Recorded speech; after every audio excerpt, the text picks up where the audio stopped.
Sustainability has, I don't want to use the word elitist, but it's not accessible to everybody. Yeah. It has not been accessible to everybody. And I think that one of the other really important sad facts about sustainability is that not only is it not accessible, but the effects of climate change disproportionately affect people of lower incomes. So whether that be nations of lower incomes where, garbage is washing up on their beaches and they don't have the resources to remove that garbage, and they're living in filth that, originated somewhere else in the world, or something as simple as, well, not simple, simple's not the word, but something like, how we started this conversation, which was that we just don't have the recycling facilities in North America. So a lot of garbage gets incinerated. Those incineration facilities, for the most part, are in lower income neighborhoods. So those people are then directly inhaling all of those fumes. They're getting sicker than anybody else. There's so many layers to it. So in order to kind of like keep your head above it and to keep fighting and to keep hope alive, I think you really just have to be like, what can I do? What can I do today to affect this? Hi, I'm Jason. I'm Fran. This is Bo Peter. And I'm Nicole. And this is Marketing for What Matters, where we explore how marketing paired with a regenerative mindset can uplift humanity, heal the planet, and still achieve profitable business growth. Hello, and welcome to Marketing for What Matters, Season 2. I cannot believe it is Season 2 already. Thank you to all of our guests and hosts and listeners who have come along on this journey with us. I'm one of your hosts, Fran, and today I'm very excited to introduce our guests, Alexa Monahan and Lisa Karandat of Good Juju. Good Juju is a Canadian-based company that creates eco-friendly, sustainable bath and beauty products that are good for you and good for the environment, while also being high-performing products. I felt really lucky to be able to sit down with Lisa and Alexa because both of them have an extensive background in the natural health and sustainability industry. They had both worked previously in the natural health industry before deciding to found Good Juju. And I think you can really see that history in the ethos and branding of Good Juju, where they've taken all of their knowledge, all of their expertise, all of their observations that they've had, and use that to say what gaps are missing in this product and how do we create a really, really excellent high-performing product that also meets our sustainability requirements. And I think that was a really impactful perspective to hear, is that, their journey has focused on, first, we want to create an excellent product, and we want to create a product that's the best out there that we can possibly do. And then once we've drawn people in with that understanding, then we can show them how the product is sustainably sourced, is eco-friendly, does not cause harm to the environment, does not create excess waste. And I appreciated that understanding, or that perspective of how to communicate sustainability as a business owner, is to first focus on what you're doing, make sure it's excellent, make sure that you're putting all of your energy and resources and knowledge, and that you really believe in the product that you're making. And then once you've invited people in based on that, then you can share your sustainability message and your sustainability journey and show people how this amazing product does not compromise on anything, that any of the myths that maybe surround sustainable goods. And so I really thank Alexa and Lisa for their passion, for their honesty, for their authenticity. I think as a consumer, when you see somebody who is so passionate about their product, who really has put thought and effort, really put their heart and soul into the creation of it, it can't help but invite you in. And, you're curious, well, why do they love it so much? What's so great? I want to find that out. So I'm very excited for you to get to listen to this episode with two amazing women who have decades of knowledge between them, decades of experience, and who I think really have a deep understanding of not only how to create a successful product, but also how to embed mission and purpose and meaning behind every action that you take, and trust and know that that will pay itself forward in the end, and that your consumer will see that authenticity and will choose that over some other business that's maybe riding a trend. So I am done yapping. Let's go ahead and get into the episode. Bye. Welcome, everyone, to episode 17 of Marketing for What Matters. I'm very excited to introduce my guests today. They are the owners and founders of Good Juju, Alexa Monahan and Lisa Karandat. Good Juju is a Canadian-based company that is focused on producing eco-friendly, all-natural bath and beauty products that not only create a luxurious user experience, but are also good for you and good for the planet. And they're focused on sustainability at every aspect of their business process, from sourcing the ingredients to what actually happens to the packaging of your product at the end of its life cycle. So I'm very excited to chat with you guys today because you actually have something that a lot of our guests haven't had, which is a physical product that you've had to create and test and source. And a lot of the people that we've interviewed so far have been more working in the digital landscape with intangible products. So I'm really excited to just explore you guys' journey and hear about all of the intricacies of what it means to really create something sort of out of nothing, out of raw materials. So with that being said, let's jump right in. I'd love to just hear about what brought you to this business, a little bit about your background and why you were inspired to ultimately start Good Juju. Well, thanks so much for having us first. Yeah. Hi, thanks so much for having us. Yeah, we're very excited to be here. Lisa and I both have really long careers in the natural health industry. I grew up in the natural health industry. I spent 26 years working in the natural health industry from the time that I was 11 for my family business. And we owned kind of like natural grocery stores throughout British Columbia and Canada. So growing up in that industry, I just developed like a really strong love for organic products and for sustainability. And along the way, I also met Lisa. And Lisa was also working in the industry. My background, this is the thing when you have a partner and we do this, like, you go. Yeah. No, I love it though. Popcorn. Popcorn. So I was also working in the natural health industry for about 10 years. I was working for a big supplement company in Canada, and I was running the marketing department and helping with the sales team. And Alexa's family's business was one of our biggest customers. So we'd known each other like kind of through industry events and through trade shows and through parties, lots of parties, and dinners. So we were like acquaintances. We weren't like great friends. We also live on opposite sides of the country. So I live in Toronto. I live in the Toronto area, and Alexa lives in Vancouver. At that time, she was actually not even in Vancouver. She was in Vernon, which is like the interior of BC. So we didn't I think that if we were living in the same area, we would have been great friends all along. But so we were living on opposite sides of the country, working for two different businesses, acquaintances. But again, both developed a really strong love for natural health products, for clean ingredients. And one of the things that happened along the way, the company that I worked for was a very science-based supplement company. So I had the opportunity to learn about the research that it takes to formulate a product with care and with intention, but also with efficacy. And I think that that's the difference. I think a lot of products out there have great intentions. Like, you may want to be an eco-friendly product, you may want to be a clean product, but if you're not really taking the time and the care in the formulation process, that's where our products can oftentimes fall down. So that was one of the things that I learned along the way in my journey. It was 2019. I was kind of done and saying, I said I was with that company for almost 10 years. I was ready to leave it.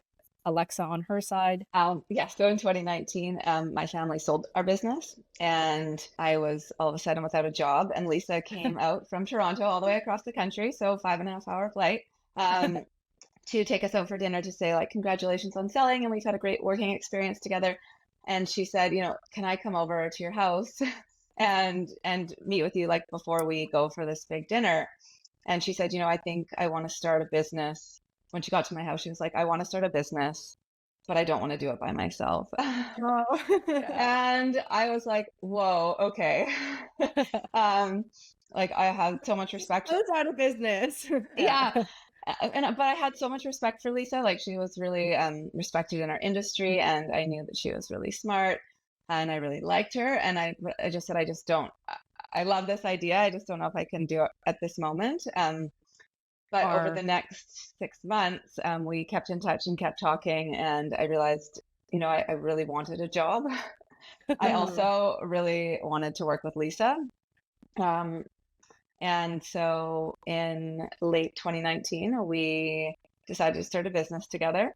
We did not know what it was going to do. We did not know what it was going to be called. We did not know what we were going to make. But what we did know was that we really wanted to make something that was sustainable, something that was really good for the planet, because, we're both living in this climate, in this environment. We see the, devastating effects of, like, in my area, forest fires, for example. Every summer we have these crazy forest fires. Everybody's losing their houses. But on a more global scale, there's flooding, there's freezing, it's impossible to ignore the effects of climate change anymore. Like, it's here, it's happening, it's impacting us. And so we were like, when we start, whatever our business is going to be, it has to be something that is going to be a net benefit to the world, not kind of take away from it. Exactly. Yeah. I love how you guys were sort of slow burn, like kind of seeing each other over the years, and that it was able to culminate into something. It feels sort of, I don't know if I totally believe in destiny, but I love hearing stories like this of just how, you were finally able to come together. And obviously it was a fruitful encounter. Just to be clear, now we're like very codependent. We went from acquaintances to like, we now work in silence together on our computers with Teams on Zoom. Zoom. Have to call each other a million times a day. Yeah. Should I eat lunch now? What should I do? Talk about what we're making for dinner. I love that. Obviously you guys have a huge, long background in sustainability. Why particularly did you choose bath and beauty as your niche in the sustainability industry? Because, I imagine there was a couple different ways. Like you said, you came from supplements. I know people focus on cleaning products. Why were you thinking this is the niche of sustainability that we sort of want to reside in? Yeah, I think so what Alexa was saying, we had agreed we were going to start a company, didn't know what we wanted to do. We threw around a couple of different ideas, and I was using shampoo bars, and I was in the shower and I was using my shampoo, and I was like, shampoo bars, like, I was using it because I wanted to make an impact. A shampoo bar, actually taking all of the liquid that is in a shampoo bottle and condensing it into a solid concentrated form. You basically can remove up to 3 plastic bottles with one shampoo bar, which is why I was using them. I wanted to have an impact. Did I love them? No, they were not performing, but I was still using them because I wanted to have an impact. So rewinding back to what I was telling you about my background and what I learned about formulation, I was like, we can do this better. So I called Alexa up and I was like, are you using shampoo bars? And she's like, yeah. And she was like, yeah, but they're just okay. I'm like, exactly. They're just okay. And so that was kind of how it was born. We were like, this is great. This is the idea. It can have a really big impact on plastic, which is something that really, really appealed to us. I think that when you're going to talk about sustainability, there's so many facets of it that can be addressed. And we really loved the idea of having a really tangible impact with each and every purchase, because sometimes I think that's what consumers and what people kind of feel. They feel a little bit disconnected from what the impact can be and how it can impact their daily lives. But when you actually see, like, you're not throwing out as much plastic, it can actually have an impact. It can have a greater impact on you. Yeah. And I feel like that's such a good point, because these are products that we as individuals have to have a touch point with in our life in order to be healthy, to maintain our homes. And I see what you mean, where, it's like, I mean, what we're going to do, but, donate money to plant trees. Exactly. It feels great to do that, but that's not going to, for people who are maybe on the fence or coming into it, I think you're right. That's seeing like a real impact. I mean, I even feel that way. I switched to bar shampoo, I don't know, like 8 years ago. I actually just got some of you guys' bar shampoos in the mail, so I'm really excited to try them. And the same thing, just of saying like, wow, not only is this saving me money, but I don't have all this waste I have to throw away. And it feels Yeah. both like a really powerful, tangible imagery, and also it's like a convenience thing too. It's like, oh, how annoying is it to have to rinse out your shampoo bottles and make sure there's no residue left, and then fingers crossed they're going to get recycled, Well, that's it. The more you learn about the lack of facilities to recycle in North America, we're really, really far behind in terms of the facilities. Like, what people like to think that what you're putting in the recycling bin actually gets recycled, but the truth is it's a very low percentage. It's somewhere from 9 to 13%, depending on where you live. Yeah, which I feel like if you think about it, it does make sense, because everything we do has to be profitable. And in what world is it profitable for people to be searching through tons and tons of people's trash to try and salvage something that they can make more cheaply new? Exactly. But you pointed that out. I know you said North America. I'm curious though, if you guys are Canadian based, and I think just as a US citizen, there's maybe this is a bit of a myth, but that Canada has it figured out a little bit more when it comes to sustainability, or that there's just more cultural awareness, more policy energy behind sustainability. And I'm curious if you guys could speak to that, if you have experienced that yourself, or if you've noticed any differences. I know you obviously sell products in North America too, but how being a Canadian based company specifically affects your ability to engage in sustainability. So I can speak to this just without a lot of data, just anecdotally, having traveled throughout the US and then seeing kind of what we do in Canada. I think that it depends on the area that you're in either country.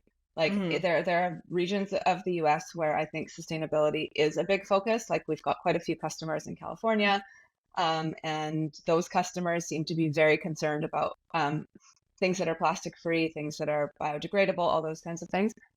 Similarly in Canada, I mean, I live in Vancouver, where we have every house has to compost. You don't have a choice. It's the city pays for it. We've got industrial composting everywhere. But there are other regions of Canada where you go and they are throwing away their plastic and glass bottles and not recycling anything, which is like my biggest pet peeve.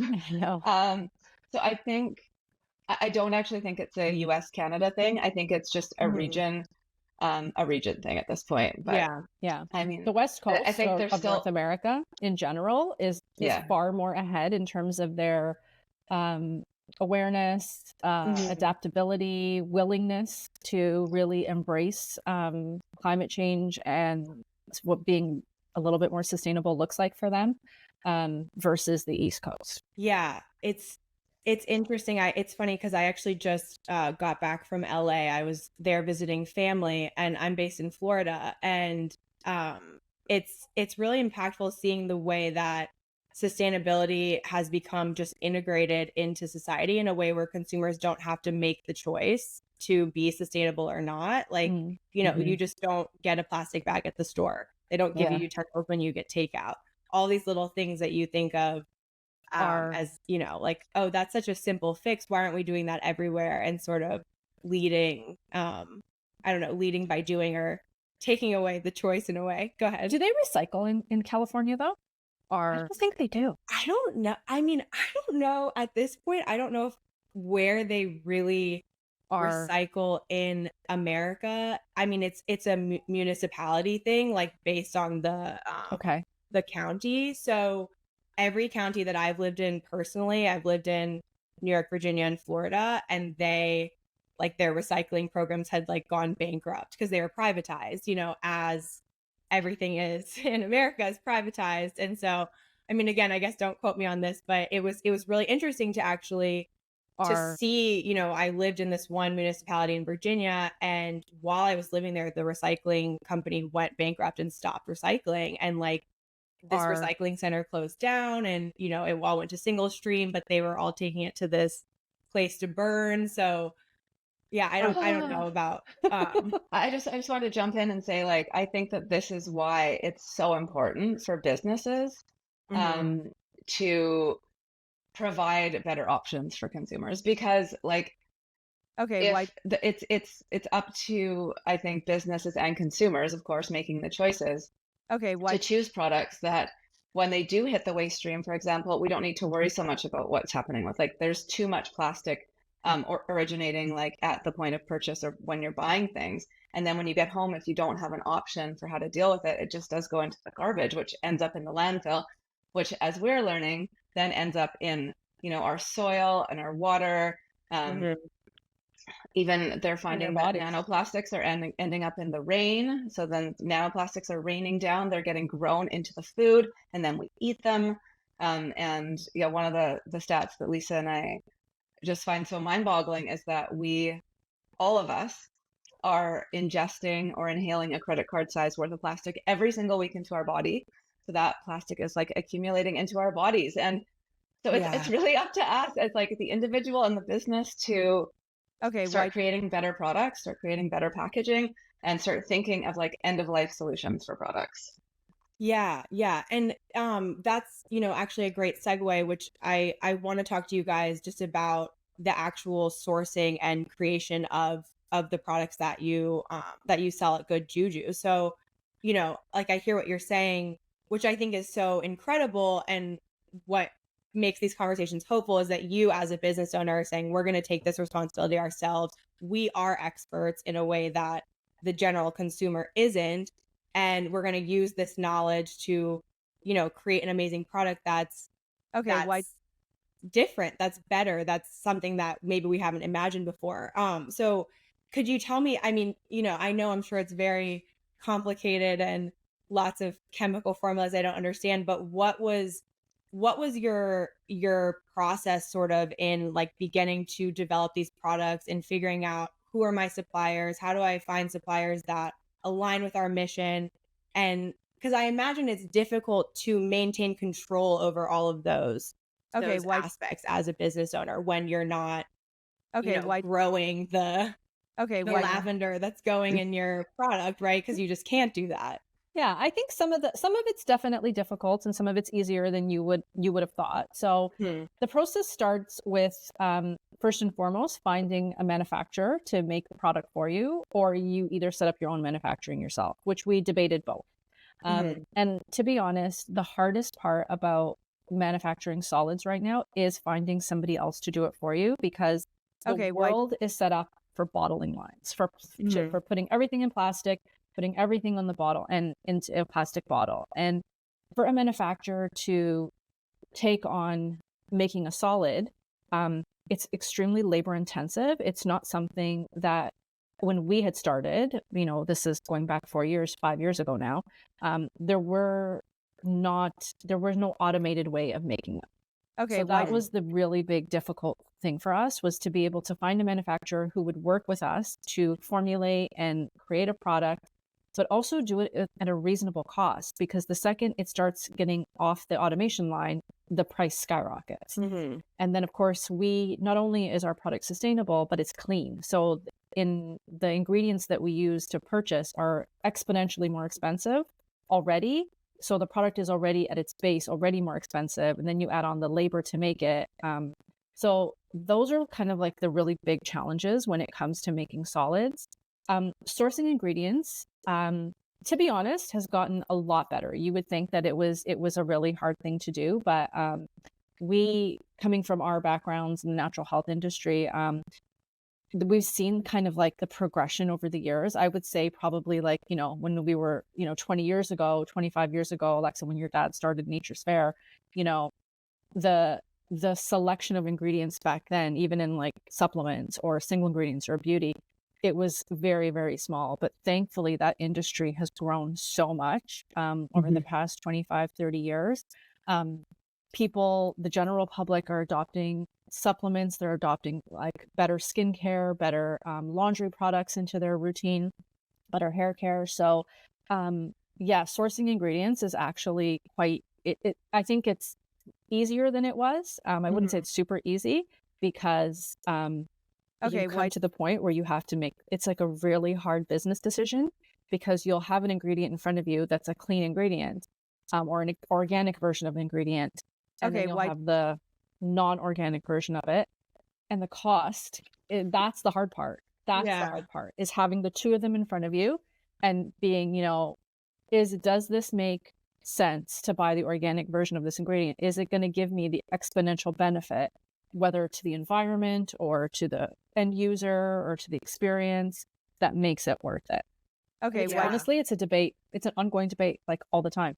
Yeah, I can imagine it. I mean, it's well, it just kind of reminds me of like, like we were saying, who is making these hard choices. And it's so great that you guys are deciding to make those hard choices. But then I wonder if you sometimes, look around. I know we were talking a little bit about this earlier before the episode started, but how I feel like we're in this I don't know, sort of stalemate or point in time where there's more understanding and more knowledge of the impacts of climate change. There's more recognition about how our habits are just sucking the earth dry and destroying us too. And yet at the same time, I think because of that, like because of the doom and gloom, because people feel so disempowered and disenfranchised, they're like, well, let me just buy my little set off of Temu for $10 because that's all I can afford. And it's almost like people are being encouraged to buy more and more because at like a cheaper price, and we're producing more, while also at the same time people are kind of like crying out and saying this is wrong. And so how do you sort of in your marketing, and of course it's probably easier to get people who are already on board on the bandwagon to seek sustainable products, but how do you, I guess, address that tension point of sometimes people, their bottom line is price, or sometimes their bottom line is accessibility. They want to be able to go to Walmart and grab something off the shelf immediately when they need it. But yet like teaching them that, like getting them to buy in and recognize why having these things in mind when we're choosing products is kind of like a non-negotiable. It's like, it's at this point affecting the fabric of our life, right? Yeah, I think it's a big question, and I think it's a layered and complicated question, because I don't think it's as simple as much as I would love it to be like, this is the better choice, you need to make it. There are so many socioeconomic factors that are affecting people. And I think that for us, one of the things that we've tried to maintain right from the beginning is to provide a really high quality product at a very competitive price.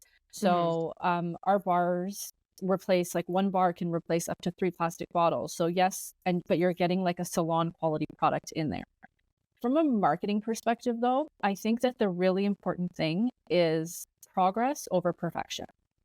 So even though it can feel like we look around us and, the world is on fire or flooding or earthquakes or volcanoes are erupting nonstop, it can be really, there's almost like an urgency feeling that comes along with that. We need to change and do everything right away.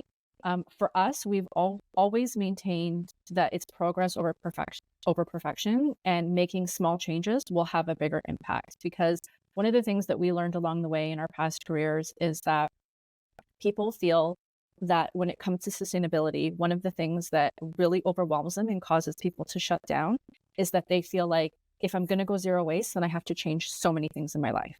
I have to make sure that my kitchen is zero waste. I have to make sure that I'm not using paper towels anymore. I have to make sure I'm not using plastic wrap. I have to make sure that, let's go to the bathroom, can I continue to use this in a plastic bottle? And it becomes completely overwhelming for them. So for us, we really just want to say, start with small changes.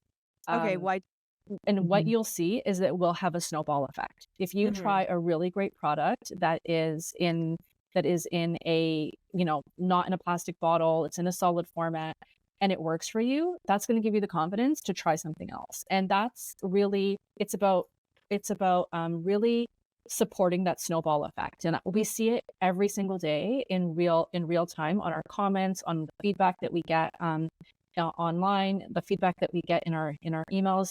People are always like, oh my gosh, my hair looks amazing and it's sustainable and I feel so good about what I'm doing. And now I tell everybody about it. So it really is just about like one step at a time. I think that otherwise it's overwhelming. Yeah, I mean, it's good. I almost feel like you're giving me a pep talk because I just like my toilet brush broke and I was like, this is plastic and I need a new toilet brush that isn't plastic. And I was thinking about all the plastic things in my life. And you're right, it's so easy to get Yeah. overwhelmed. Okay, But why? it honestly kind of reminds me of a trend that, because I do social media too, and that I hope will continue, is that we've had so much saturation. Like, people have become expert at marketers, they know how to tell a story, so what's left after that, right? It's yourself, it's your authentic self and your authentic message. And I think people are desperately seeking that authenticity in the people that they do business with, and that's such a Okay, why? like an intangible value that you just can't replicate. And I really feel that coming through, like, talking to you guys, and I don't know, it does feel very profound to think about that we forget that sometimes the best you can do is just do your best Yeah, every do your day, best. and that Do your best. Exactly. that over time really will influence people. And Okay, yeah, why? yeah, and I mean, I don't know, I mean, people are so Okay, why? it's hard to change them. It's Honestly, almost like you always have to do leading by example, right? yeah. And honestly, we lose hope all the time. Let's be honest. We lose hope all the time. Yeah, we do. It's really hard Okay, why? it's really hard to be a small business owner right now in these economic times. It's really hard to be a women-owned small business owner. Yeah. It's really hard to be a person of color on top of that. And then Yeah. you add sustainability on top of that. So there's a Yeah. lot of things that we are Okay, I don't why? want to use the term fighting against, but dealing with, as a business, because it's a lot of them are common with a lot of businesses. But then when you add the sustainability aspect onto it, it definitely complicates things, and it makes decisions harder. It might make our growth slower, which is fine for us. Like, impact is what matters, and the thing Yeah. is that you have to have what we've learned really quickly is that you have to take the long view, right? This too shall pass. Everything will pass. Everything will. And taking the long view, like, we can now look back 4 years later. I mean, we've been through so many ups and downs over the years, so we can now look back 4 years later and be like, wow, like, we've removed, 750,000 plastic bottles from the waste stream. Like, we've done like these, bigger picture views that you can then take, I think, are what will save us all from losing hope. Yeah. Yeah, definitely. It kind of reminds me, there's this funny Chinese proverb that my father loves to share with me, and it's I'm gonna butcher it, but the quote is just a man, and he's like, kids don't respect their elders, the economy is terrible, my work is obsolete in society, the world is going downhill and it's happening fast, and it's like Okay, why? 550 BC, or something. Yeah. And I feel like, just looking at that, though, it does remind me, like, we know more than ever, and it makes us forget how little we still don't know, and that we don't know what's going to happen, and we don't know. Okay, I why? don't know. We're just. I also Yeah. think that Alexa mentioned this before, that it's really hard to ignore the impacts of climate change. Mhm. But I do think that that's for people like us. I do think that the majority of people, it actually is really easy for them to ignore the impact Yeah. of climate change right now. And then until it directly affects their life, and I think that's human nature. I don't think that's ignorance. I think it's very much human nature. Yeah. That Okay, until why? something directly affects you, it's really hard to have empathy, understanding, feeling for it. And Alexa lives on the west coast of Canada, and like she said, like, Okay, their why? forest fires directly affect me you every summer. Yeah. every summer. She has, like, what do they call it? Atmospheric rivers that are like torrentially pouring rain on them. They have, like, it's a part of their everyday life. And then until I really hope it doesn't take that. I really hope it doesn't take people, having to have some sort of Okay, why? catastrophe in their life in order for them to see it. Yeah. But Okay, I why? do think that's part of the problem. That does happen. Yeah. Sometimes that's what it takes. Interesting point. I don't know if we'll include this in the podcast because I don't want to hate on my native state too much, but Yeah. but I would push back on that statement because we had two devastating hurricanes this year. Yeah. And Okay, and I'm like, why Yeah. everybody, This is climate change. this is literally this is ground zero. It's Yeah. here, it's now, it's not in 50 years, it's right now. And people are like, we just need to lift our houses up 12 feet and get a generator. I know. And I'm like, I know. But I think it's because hurricanes have always existed in that region. Yes. So the fact that it's a little bit more intense, whatever. Yeah, Everything's yeah. intense, right? And you're right, it's only affecting, unfortunately, people who don't have resources right now. I think it will affect everybody eventually, but right now, the people who have a $4 million house that's 12 feet off the ground with a sub pump and a generator, they're fine. They were fine in this last hurricane. And not hating on those people or anything, but yeah. But yeah, it was a little bit, I guess, sobering that people, I was like, are we going to start a climate initiative now? Yeah, like, totally. Are you going to go gather in the streets and say, let's change things? And everyone's like, I don't know. Yeah.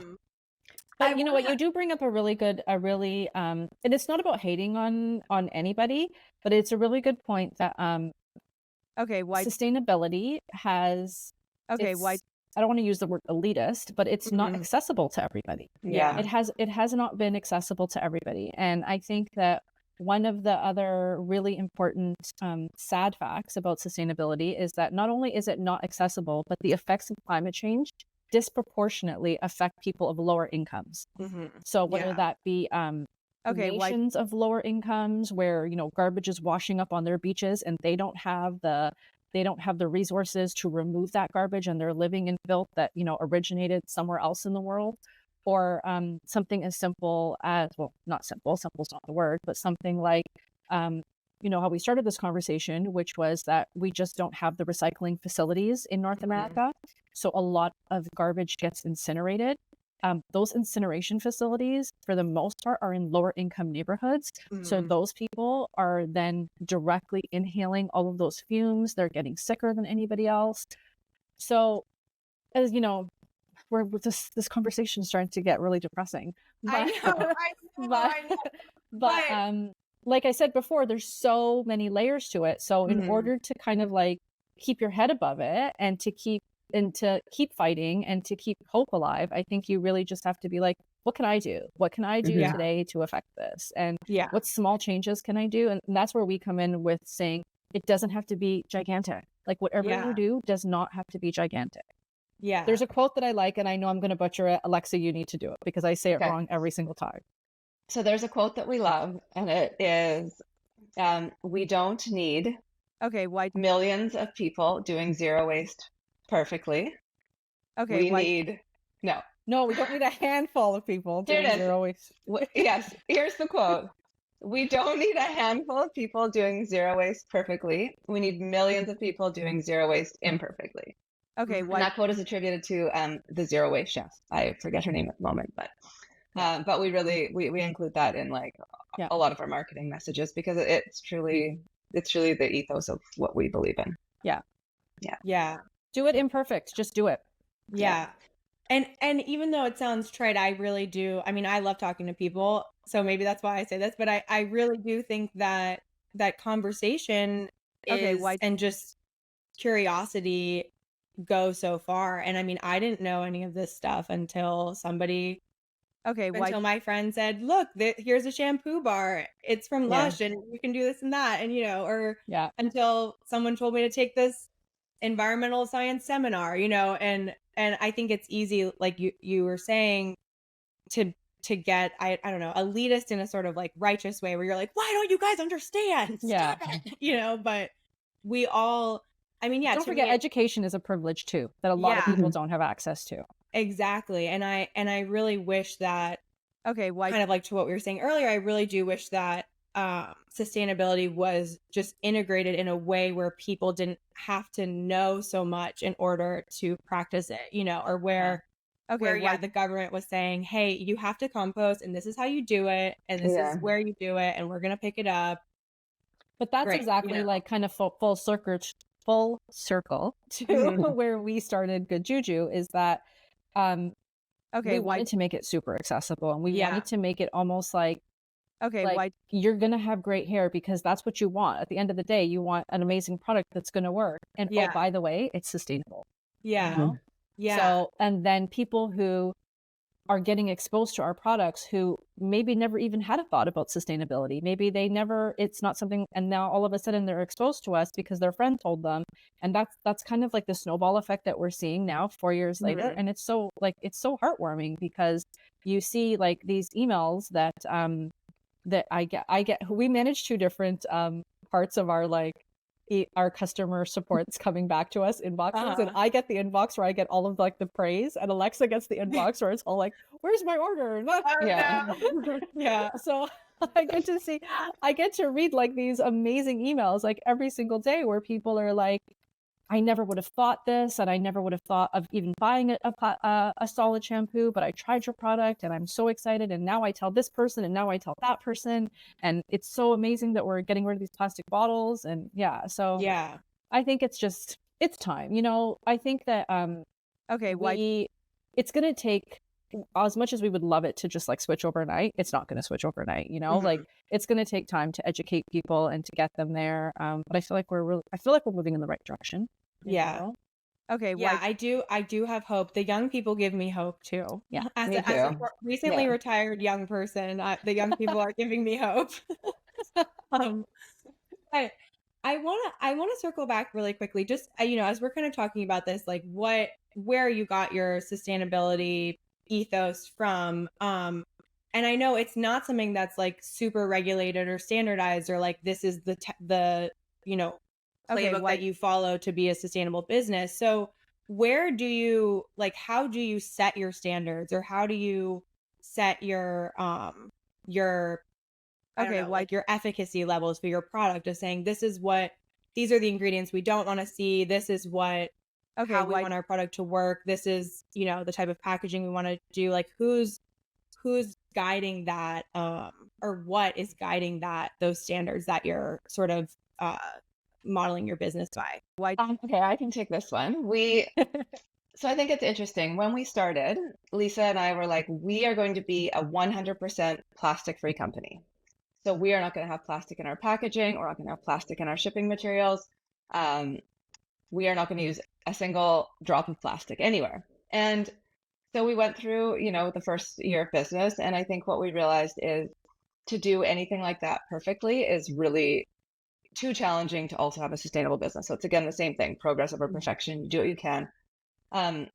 So in terms of like our packaging and the amount of plastic and our environmental sustainability commitment, what we do is Lisa and I set our own standard. So there is no like external standard. We meet, we discuss every decision, and we choose what is the best thing that we can do.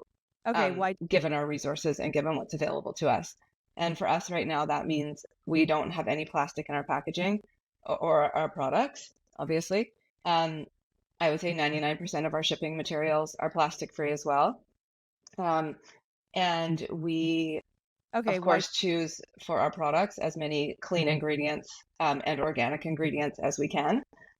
Okay, why? And then in terms of efficacy, there isn't like an external factor, but we have done lots of tests with consumers and with our friends, and we have some really great stats on Okay, why? consumers using our products. I think, what is it, 98% say that they would never go back to liquid after using our products. Yeah. 95% say that they wish that they had found us sooner.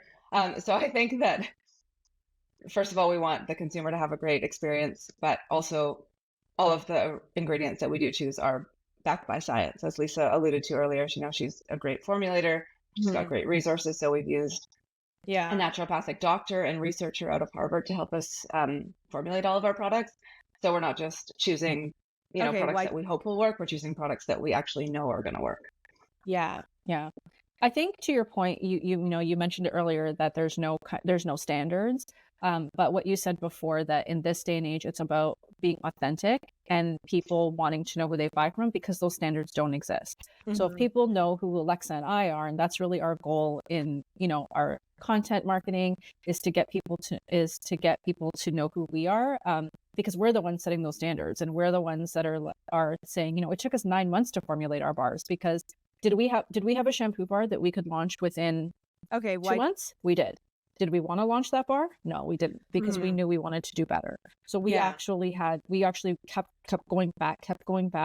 And now, our bars get compared to salon quality products, because we really were like, no, this needs to change. No, this needs to change. No, this needs to change, to really kind of tweak it to get it to where we want it to be. Okay. Yeah.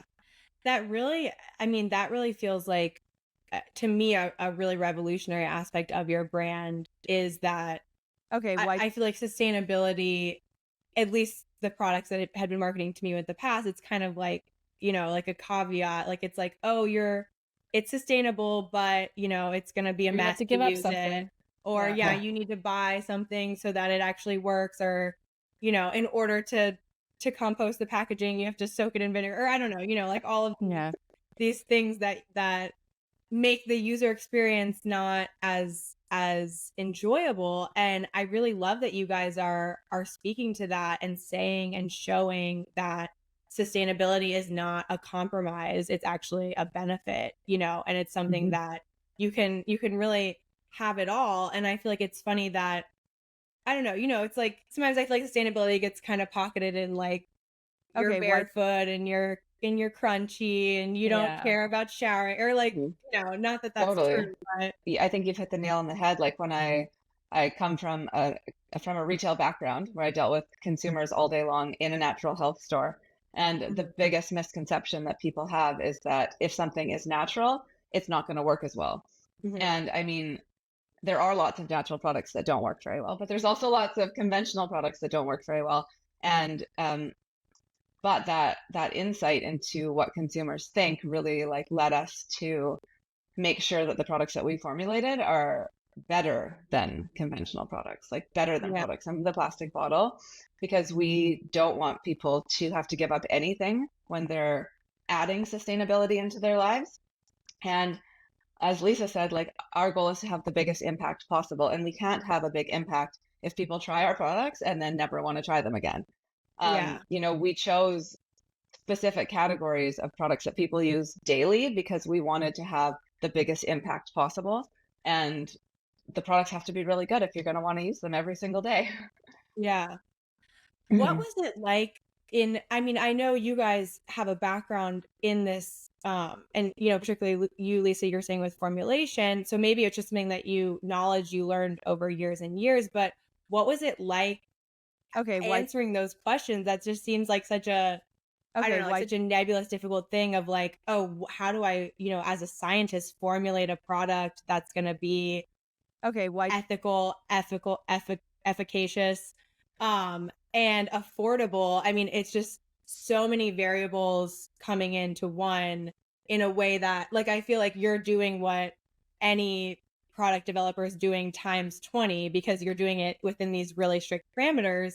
And I mean, did that ever feel overwhelming, or like what do you feel like made it possible? Because to me, it just like, I literally feel like you guys were like toiling and adding, like it's well, just we personally we're not chemists. Gotcha. We're not chemists and we're not formulators, but I think it's really about finding the right partners. So I think what I had was a really good understanding of the process on how to formulate a really good product and who I needed to bring in to get us there. So we worked with a hairdresser and as well as the naturopathic doctor, and then there's the manufacturer. And I think that setting really clear expectations, like what made us, if we look at somebody who's starting a company, let's say somebody else started a shampoo bar company at the exact same time of us, lots of people did, what makes our end product different than their end product during the formulation process.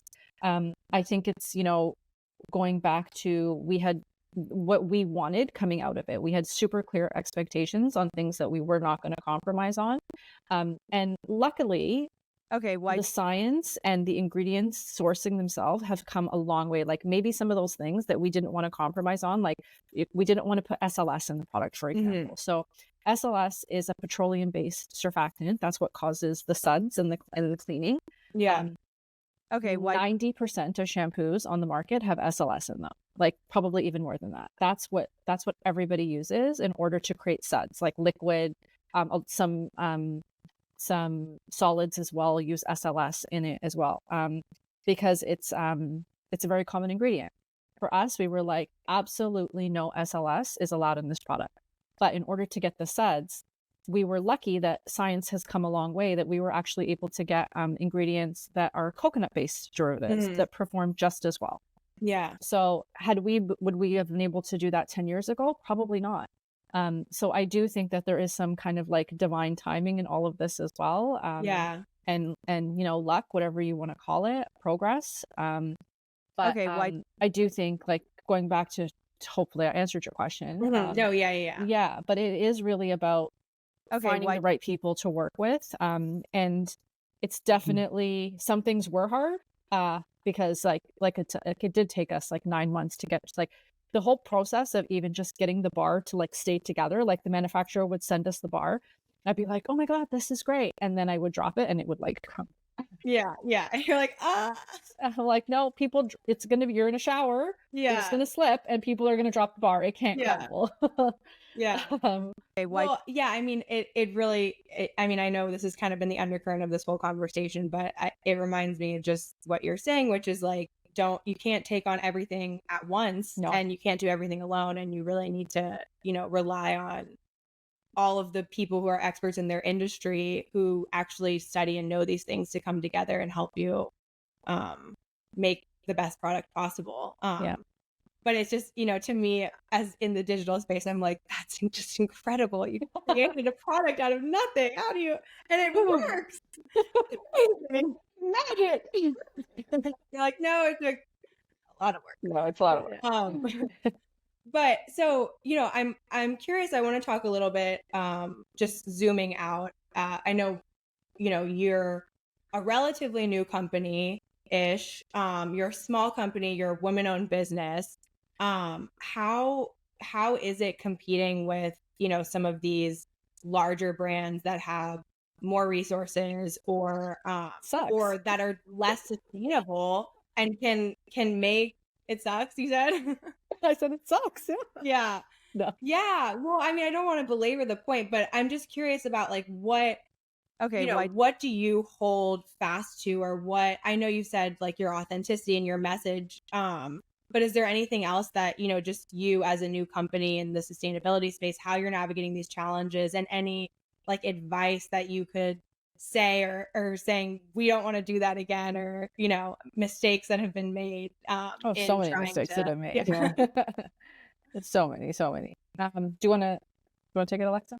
I mean, I think we've discussed the authenticity piece, but when we're competing with like these gigantic companies, I think that's kind of what we have is Lisa and I. We have, we know we have a great product, but we're hoping to, engage with the people who want to support like a smaller business who have the same values as us. Like we have very specific values that we adhere to as a team and as a business. I don't think that the other, that the larger companies can offer that same value alignment. And I think we also have the ability to like change our products a little bit more easily. We have the ability to do kind of unique things and pivot faster than like a larger company can.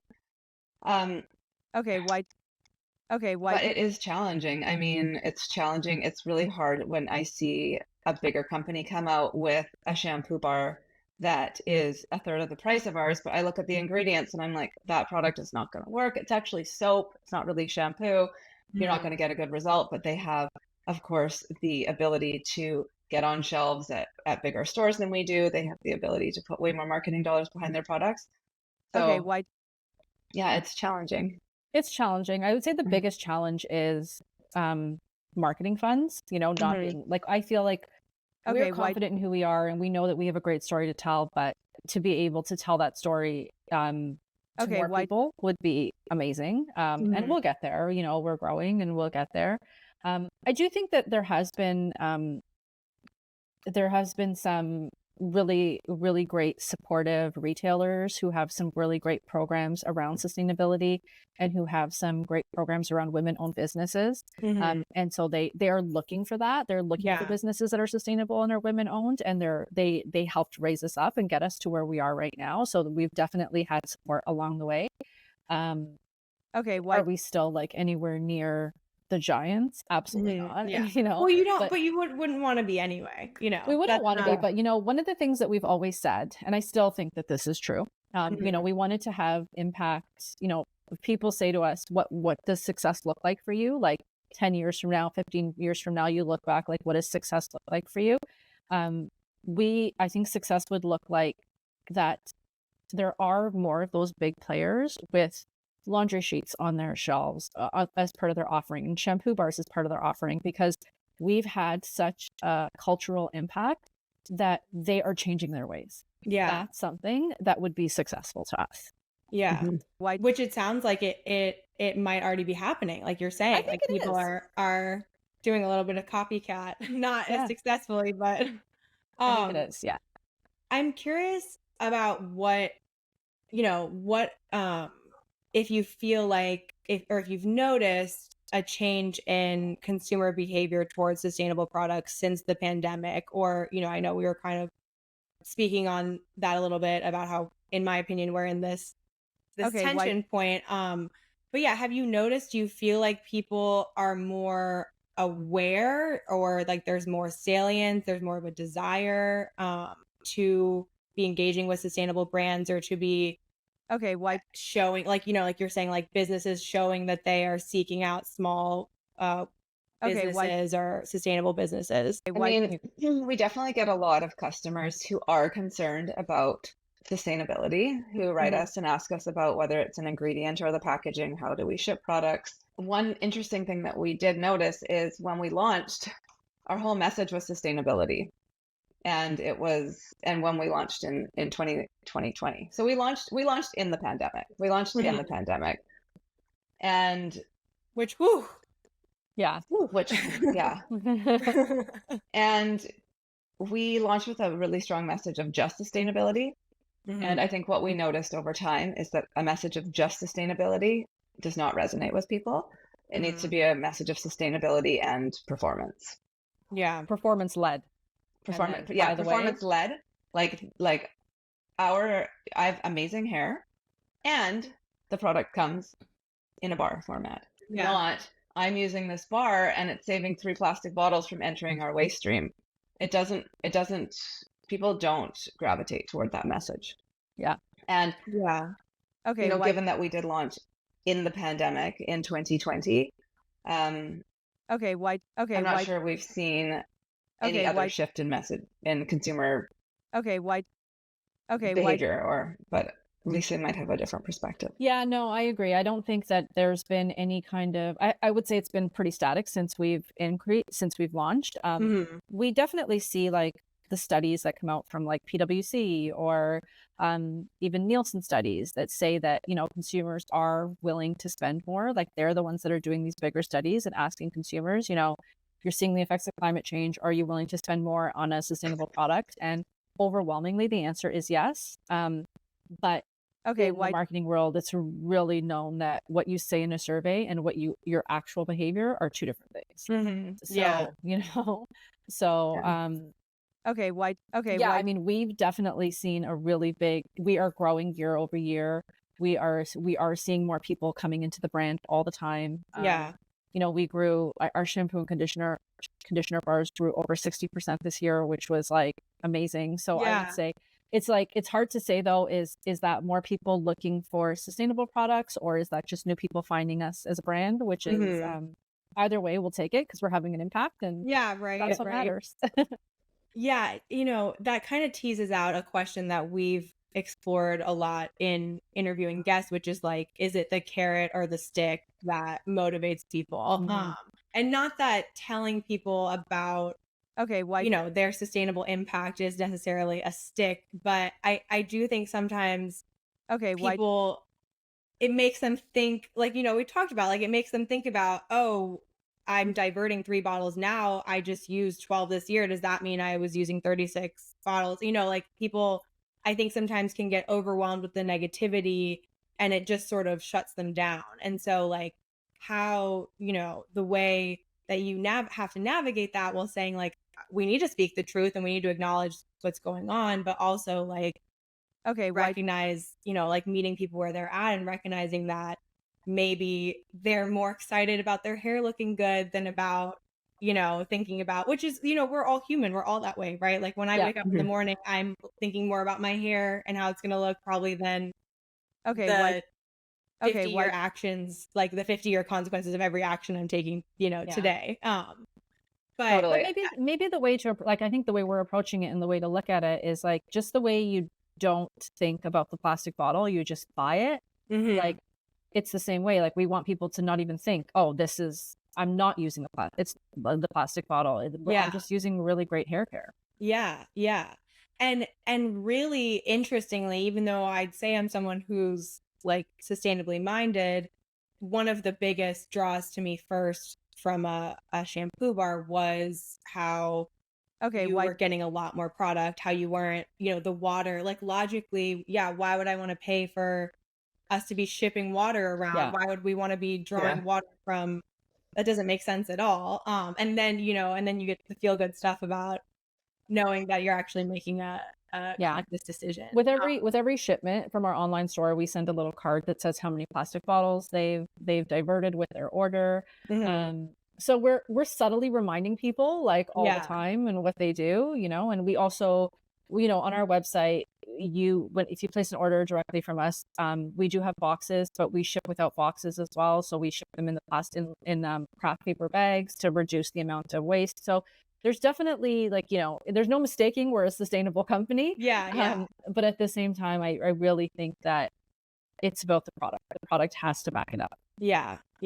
Which I feel like, like you said, goes along with the authenticity piece we've been talking about, which is that you're not just trying to be sustainable, you're actually trying to have an amazing product too. I know we've been talking, I can't believe an hour's already gone by, so I won't take too much more of you guys' time, but I did want to ask just a few more questions. One, I'm curious if there's any, I know you've mentioned a lot in this conversation that a lot of innovations were happening sort of as you guys were starting Good Juju, like with, chemistry or with packaging that made it you able to, perform at this level of sustainability or to make these reductions. And I'm curious if there's anything else, any new emerging technologies or, something exciting that you feel like is happening in the sustainable product landscape that you're seeing, that maybe you want to integrate or are integrating, or that just gives you hope. So I do think that there is a lot of really unique packaging options that are coming out. We have seen some packaging that is actually grown out of mushrooms. It's made from mushrooms. We've seen packaging that dissolves in your sink, and we actually have used that. So in terms of packaging, I think that there is a lot that's being done to innovate and to try and come up with better solutions. Unfortunately, a lot of them are still not quite accessible for brands to bring on, like, in a big way. I know that we really thought the mushroom packaging was super cool and wanted to use it, but the cost was like 1,000 times more or something than what we were doing. So it's not quite there yet, but I do think that when I think about what's happening, it's packaging innovations, and it's also product format innovation. So when we look at, like, a solid format of a product that used to be in a plastic bottle, or like our laundry sheets, just removing water from them in the CPG space, those are the kind of things that I'm excited about anyways. Yeah. Laundry, I love. I got 2 of you guys' laundry sheets for my mom and my sister for Christmas, because I've been trying to get them to switch over. And that, that's something that to me, again, was like, why are we doing this? I know. This makes so much more sense. And it's just, it's like prettier too, not that that's what matters, but, like, you don't have this It does matter. It does does, matter. right, That's why it does we matter. definitely we made ours Yeah. prettier for that reason, right? Yeah, To really yeah. differentiate with what's on the market. Yeah. And actually that's actually a really good point, is that so there is an ingredient that is used in laundry sheets called PVA, and it is there is some debate about the sustainability of PVA and does it actually fully biodegrade. And we, there's research to show that it does, but that doesn't stop the debate. I think that, the thing with science is that it's ever evolving. And I think, going back to our progress over perfection, we really wanted to make sure that we were providing the most sustainable product out there. So we took a look at our PVA, and we were happy with it and the science behind it. But we thought, if there is a better version out there, then we should try to find it. So we researched, and there is there a plant-based version of it, for example? And there is, but the science is not quite there yet on it. The stability is not there on it yet.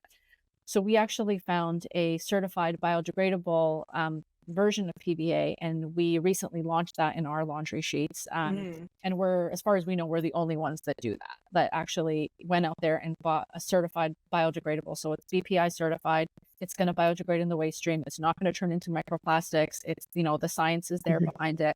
But that's a really good example of, like, was that there a couple years ago? I don't know, and Yeah. it's, and then I, to the point about that it's continuously evolving, I think it's really important for all sustainable companies, or just companies in general, to have that progress over perfection mentality and continuing to look out there. I think that that's a really important testament to Alexa and I are as people. Like, we formulated those laundry strips were formulated, 4 years ago when we launched, and they were fine. Like, could we have just kept it exactly the same way and not changed it? We could have done that for sure. But going back to who we are as people and the standards that we set for ourselves, there's a better version out there. We should be using the better version. Yeah. And we've changed our laundry strip formula now twice at least. Yeah. Two to three times. So 2 to 3 times. we're always we're just always trying to make it better and more sustainable when we can. And that's what I mean, why it feels really good to talk to people like you guys, because I can tell that you're, in a good way, like, you're obsessed with what you do. You are, like, every part of it you have thought about and put effort and energy and emotion and your heart into. I feel like it really does speak through and the things that you're saying.